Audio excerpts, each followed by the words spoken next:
Bonjour Finlay. Deux stèles poussiéreuses se dressent sur un petit lopin de terre aride qui voit passer pas moins de 60 000 personnes par jour. Ce coin chichement aménagé fait partie de ce qui est connu comme la place Margéo, là où se côtoient station de métro, gare d'autobus et espace de stationnement pour taxis à Rosil. Aucune indication ne démontre que cette place s'appelle toujours ainsi, sauf si l'on prend la peine, et c'est le cas de le dire, de déchiffrer les inscriptions sur ces stèles négligées. En effet, l'une d'entre elles indique que l'honorable Shirin Omiroudi Zifra inaugure la nouvelle place Margéo le 20 novembre 1987, faisant suite à l'initiative de son prédécesseur, Jean-Claude Delestrac, premier magistrat des Billerseurs, l'année précédente. L'autre stèle, elle, nous renseigne sur le changement de nom de la place, Monseigneur Margéo, en celui de place du cardinal Margéo, faisant suite à l'entrée de Monseigneur Margéo au très restreint collège cardinalis le 28 juin 1988. C'est à peine un mois plus tard, à savoir le 30 juillet suivant, que l'honorable J.N. Katari, maire de Boba-Saint-Rosil, dévoile cette stèle et prend la peine d'y inscrire pour la postérité les mots du citoyen Margéo: « Je dépose ce cardinat-là au pied de notre pays ».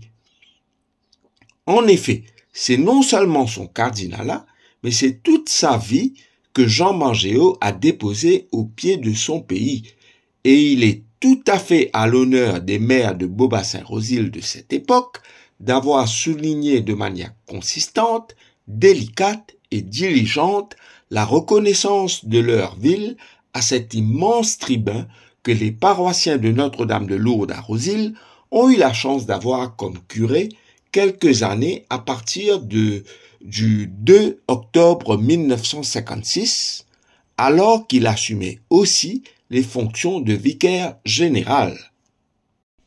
Le cardinal Margéo nous a quittés sur la pointe des pieds le 17 juillet 2009. A été non seulement le premier fils du sol à être à la tête du diocèse de Port-Louis, mais il a été aussi une des boussoles morales les plus respectées du pays. Ses interventions et ses prises de position inspirantes continuent à contribuer dans la durée au développement humain dans son intégralité. C'est ainsi qu'il était tout à fait salutaire et pertinent d'associer son nom et sa personnalité à une gare routière, car le transport est au centre de notre épanouissement, n'est-ce pas? Notre présence sur cette terre relève elle-même d'un voyage. Aussi, celui du citoyen Jean Margéo, qui débute le 3 février 1916 à 4 bornes, sera déterminant pour le pays à ses étapes les plus importantes. Lorsqu'il épouse la prêtrise en 1938 et choisit de retourner au pays en 1939, le monde entre dans une crise sans précédent, la Seconde Guerre mondiale, entraînant avec notre île Maurice, où bouillonne également, des fois, dans le sang et sous les balles, la lutte contre le joug colonial et pour l'indépendance. C'est dans ce contexte que débute le ministère pastoral de Jean Margéo. Jeune prêtre, il sera affecté à des paroisses plutôt urbaines, telles que Notre-Dame de la Visitation et Sainte-Thérèse de 1939 à 1947. En 1940, alors qu'il est le plus jeune prêtre du diocèse, il est nommé directeur spirituel de la Légion de Marie par l'évêque d'alors, Monseigneur James Lynn. Or, comme par hasard, James Lynn avait été au moment de son ordination épiscopale le plus jeune prélat au monde. Cette nomination a lieu le jour du débarquement de la statue de Marie-Reine de la Paix, le 28 avril 1940.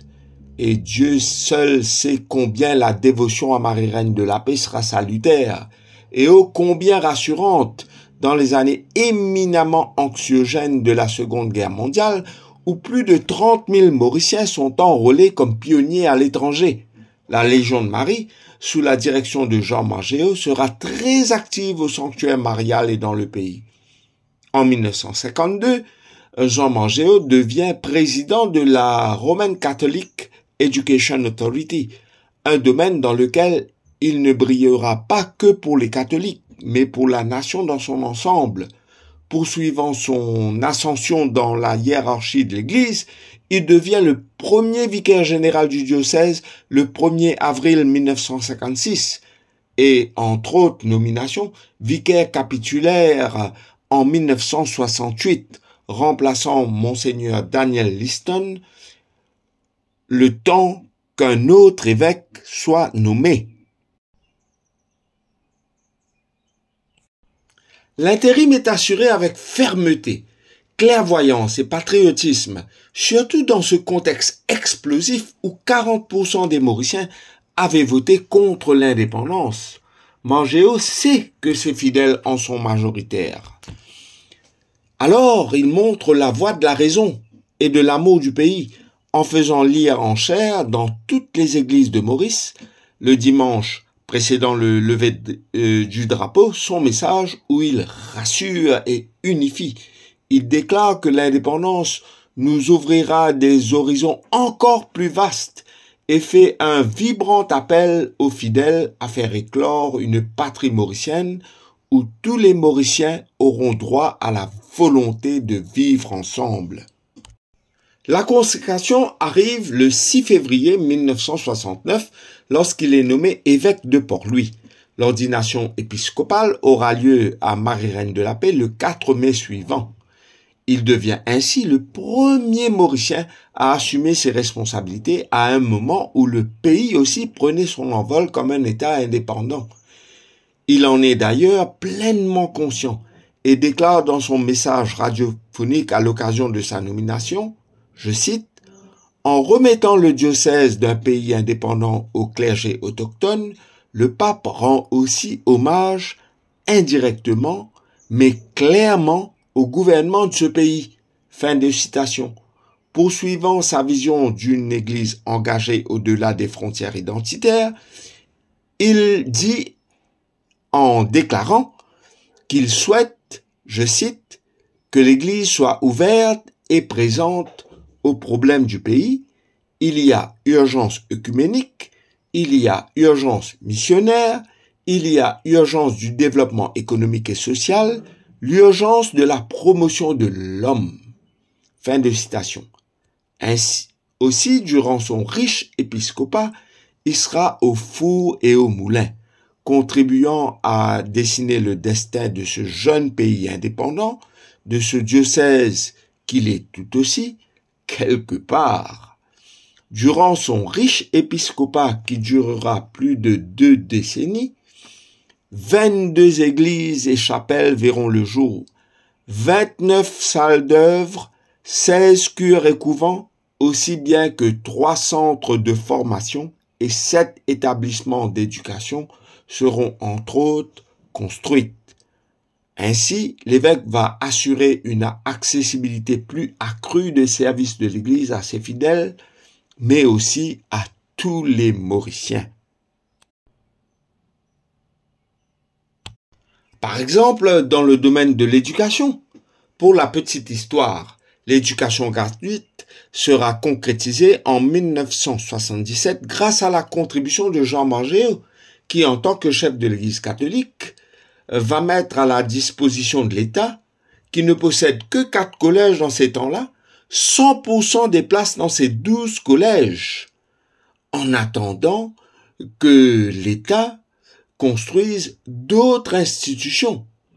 Imaginez la situation si l'évêque n'avait pas fait cette démarche. Le parcours du premier évêque mauricien est aussi marqué par la béatification du Père Laval en 1979. Son intervention salutaire durant les émeutes de 1999, il ne faut pas l'oublier, et son accession au cardinalat qu'il dépose au pied du pays comme il est inscrit sur une des stèles commémoratives de la place Margéo. Merci Finlay et bon dimanche aux auditeurs.